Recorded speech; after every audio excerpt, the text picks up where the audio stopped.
Captain Herman Schuneman, owner and master of the Rouse Simmons, was well known for his skills as a seaman.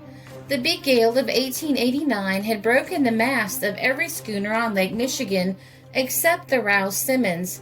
He was especially well known in the city of Chicago, even to those who knew nothing of his experience as a skipper.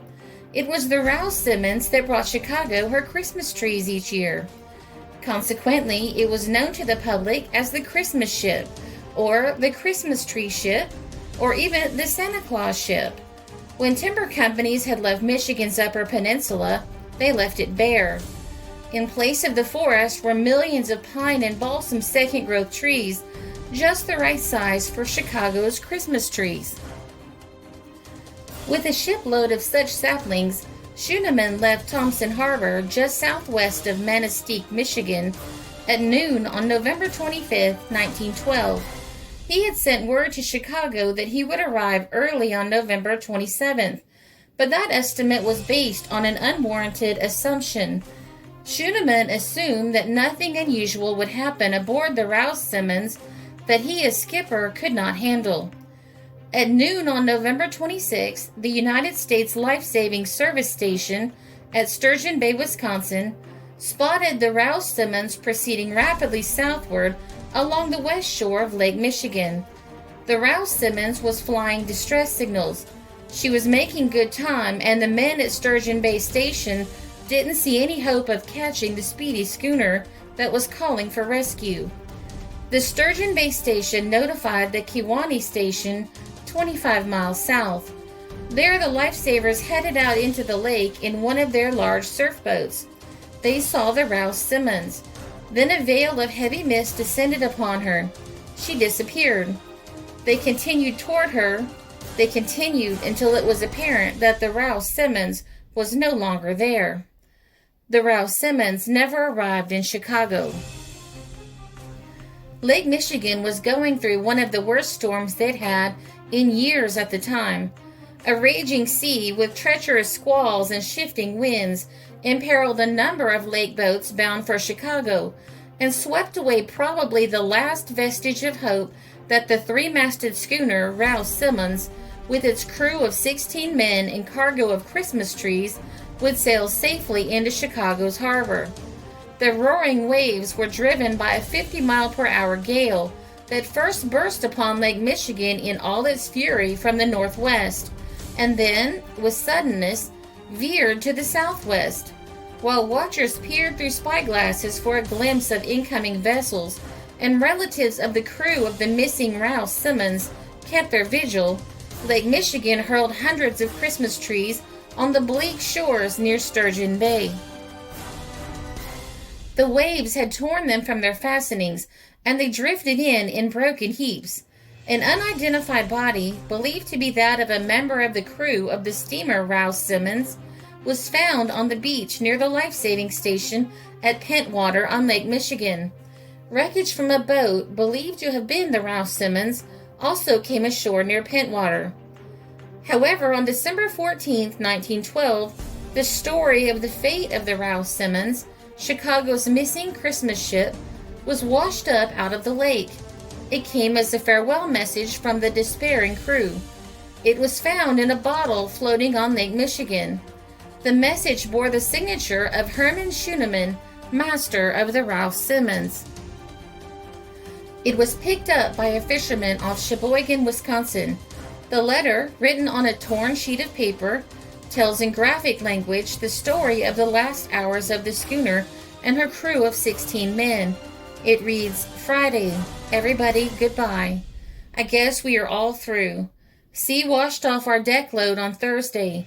During the night, the small boat was washed off, leaking badly. Engwald and Steve fell overboard on Thursday. God help us. Herman Schuneman." Michael Koviovic, a fisherman returning from a trip on the lake, discovered a bottle bobbing on the surface of the water off Sheboygan. He ran his smack alongside the object and picked it up. The black bottle was sealed with a whittled stopper, cut evidently from a limb of a Christmas tree. He uncorked the bottle and found the penciled note, written in a faltering hand on a sheet of torn writing paper. On arrival at Sheboygan, he at once turned it over to the authorities.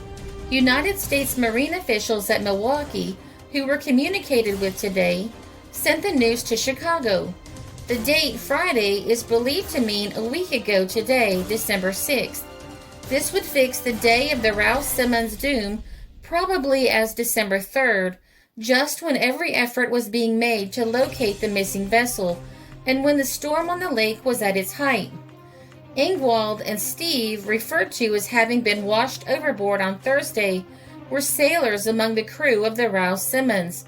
Discovery of the fateful note came just at the time when a last desperate effort was being made to find the missing ship.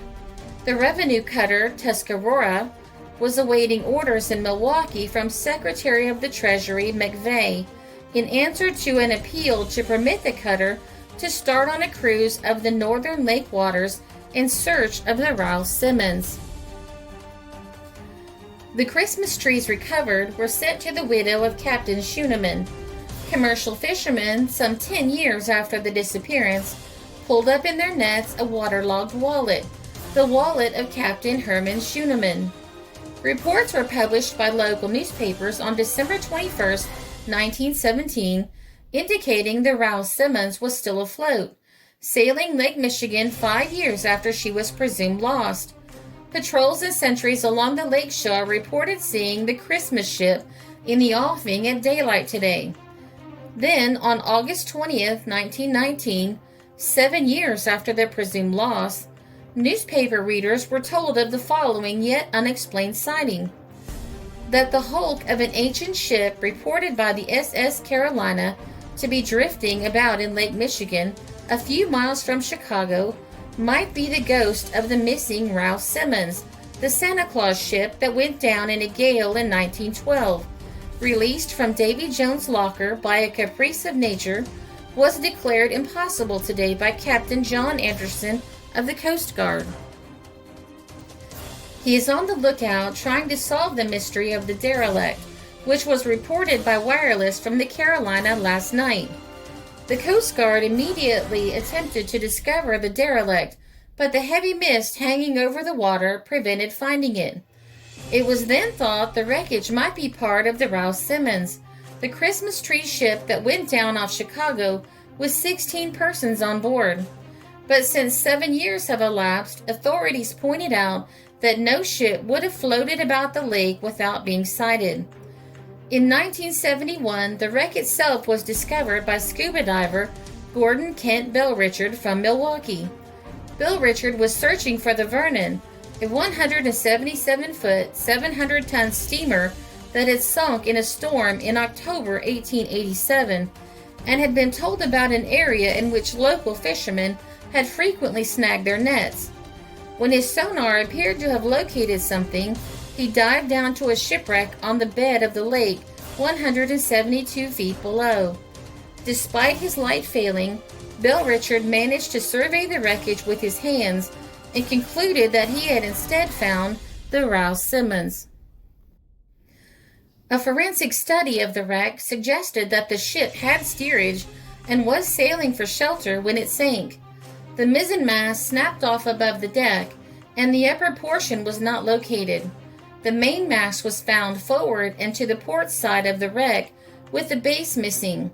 The foremast is intact and lies nearly parallel but on top of the mainmast, suggesting at least one of these masts fell out of the mast step as the ship sank.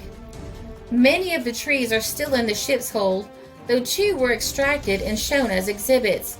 Several items recovered from the Rouse Simmons are now housed in Rogers Street Fishing Village Museum in Two Rivers, including the ship's wheel. The ship's anchor was retrieved and now stands at the entrance to the Milwaukee Yacht Club. The remains of the wreck are listed on the National Register of Historic Places. The disappearance of the Rouse Simmons is one of the most thoroughly studied disasters in the history of U.S. merchant shipping.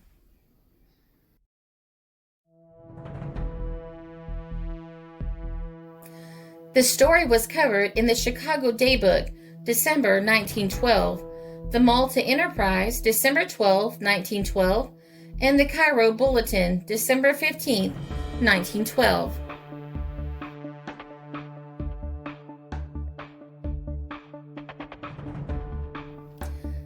This is a Country Road production because history is fascinating.